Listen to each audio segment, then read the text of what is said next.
You know, there was the terrible Abschied, the farewell, leaving everybody and everything behind you'd ever known, going to a scary world when you'd probably never been out of your village. The terrible ocean voyage. Unfortunately, this was before steam engines, so the sailing ships sailed when there was wind. There are stories of some very sad situations with people running out of food without the wind. The burials at sea, we know of some of them, and you have to put yourself in history to really, really understand it. You needed to be buried in your hallowed churchyard, and to be buried at sea was just gross. And there's a story of a woman that came to Texas who held her dead baby for days up against her breast so that people would think it was still alive so it wouldn't be buried at sea. They came to Galveston, other than the seaport they left from, probably the only larger city they'd ever been in, and there were already charlatans trying to take any dime from them they could.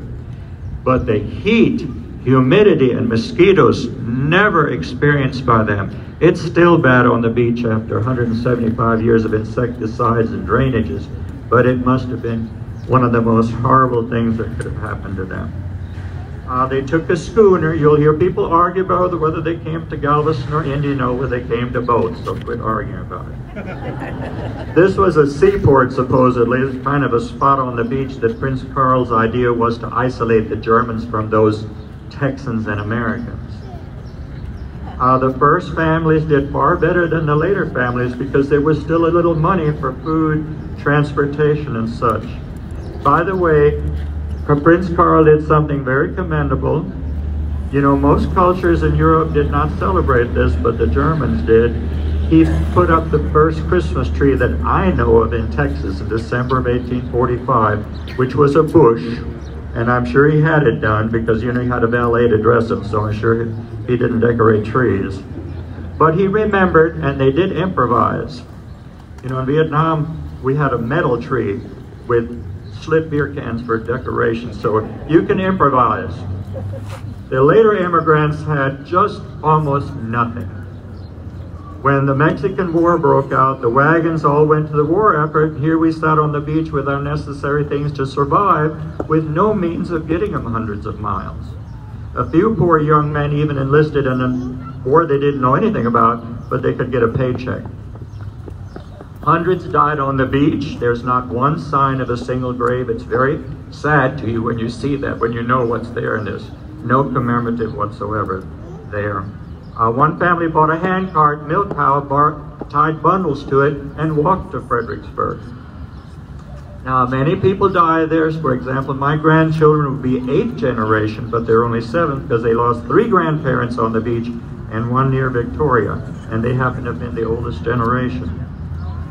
Now imagine here being a widow when your husband died. There's this Texas story of a man that flew overboard. Well, his wife was beside herself because it was her husband, her means of support on the frontier, and who carried all the money? Him. So I don't know which was worse. She landed with her children and nothing either except a few items. My mother used to say, oh, this is when you married the next guy that came down the road, because Valentine's came later. This was survival. My mother used to say, die arme alte Mutter. When she'd see an old woman that had lots of mileage from all of this, she'd say, the poor old woman, because they went through so much. You know, they had nothing to say to leave. They had nothing to say about anything. They didn't own anything. The husband even legally owned the children. So they just had to take what was there. Now finally, after 175 years, we're building a battered women's shelter there, here in town, so support that, please.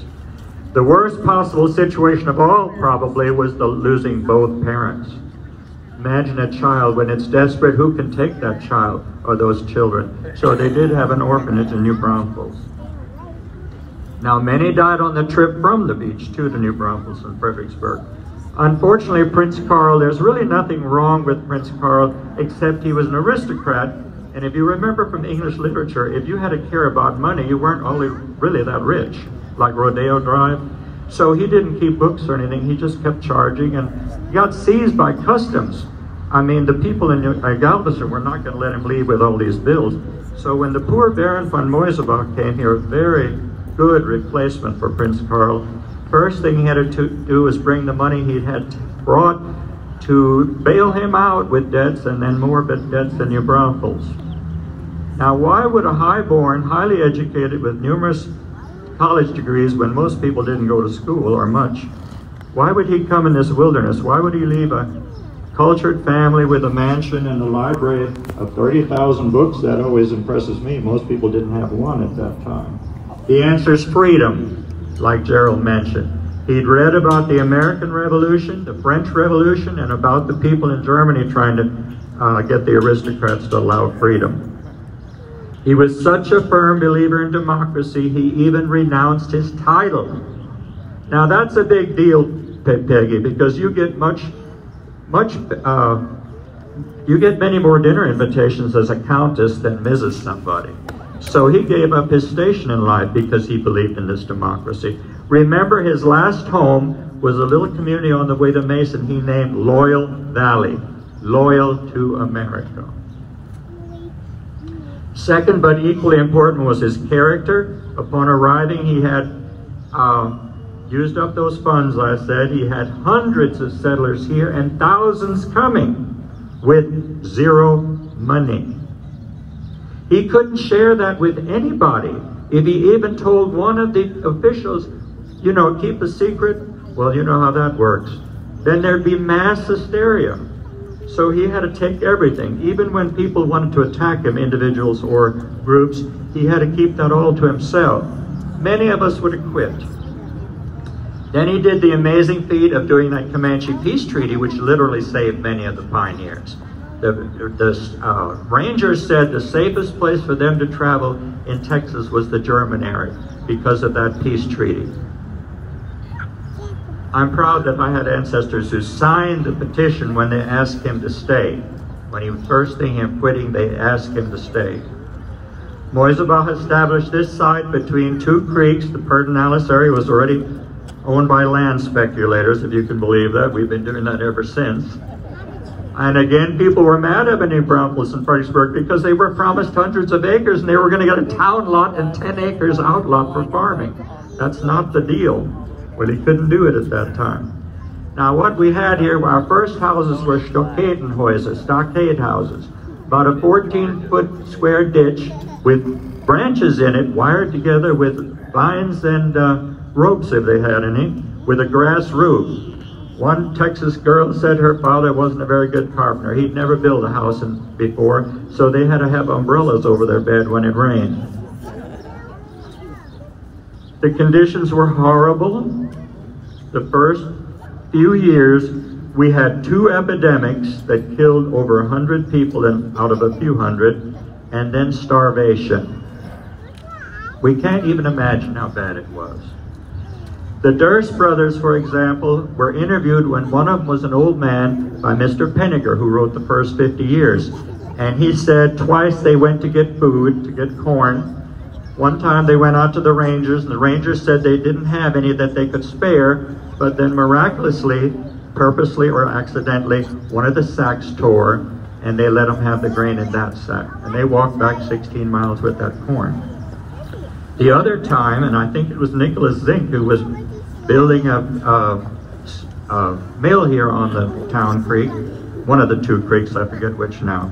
But he had brought a lot of corn and workers to build a mill for the workers and the horses. And when the Durst brothers got there, he said he couldn't spare any, and I'm sure he saw the sadness in their eyes. So he said, well, if you split all these logs for us to build a fence, you can have a bushel of corn. So they did that work for days and finally got that food. But the point of this story says it all. Thank God I found that old local almanac from early 1900s where Mr. Penninger wrote this. Mr. Durst, when he was an old man, said, thank God we came in the night, or we would have never have made it to the house with the corn. Does that statement tell you everything about the hunger? Okay, now, wrapping this up, in these 15 years, you know, what did we experience? And we walk into probably the worst time, the Civil War. And you'd say, wow, worse than that? Yes. because now that some of the Indians rose up, not the treaty people, you know, we didn't make a treaty with every Indian in North America. Some of the renegade Indians came back because most of our men left to go up and kill each other during the Civil War. We were for the Union, but of course some people were conscripted into the military. So a lot of men left. And now we had to fear the Native Americans, our Anglo-Confederate neighbors that hated us dearly. You know how nuts people go in a crowd, or when they're politically or motivated for something. Well, the Indian Americans, the Anglo-Confederate neighbors, but even some of our own people who were Confederates we didn't know about, who joined their cause and were spies in the community. How do you think they found out about the poor people going to Nueces that were massacred down there? Somebody told the officials. This group that did these terrible raids was called the Hanger Pandit, the Hanging Band. I'm always trying to remember to use the English too for some of you. They killed between 75 and 100 of our German men in these three counties, Kendall, Kerr, and Gillespie. There were no lines at that time, so that was this whole German area. Lily Rose told a story, you know, when the girls were pushed off the farm as extra baggage almost, they either had to find a job or marry because more than they needed for the household. Lily Rose worked in a business here on Main Street, and one day she was looking for something, and she went down in the basement to look for it and found where they were making ropes. Hanging band? She was so terrified, she did not ever tell anybody at home. She did not tell anybody till she told her daughter when she was in her 80s that that occurred. Out here on off the old Luckenbach Road, closer to Stonewall, not the one at KOA, there's a hanging tree that still exists. One of the men is still buried under it. Mr. Feller was moved to town, so we do know that tree was one of many that was used.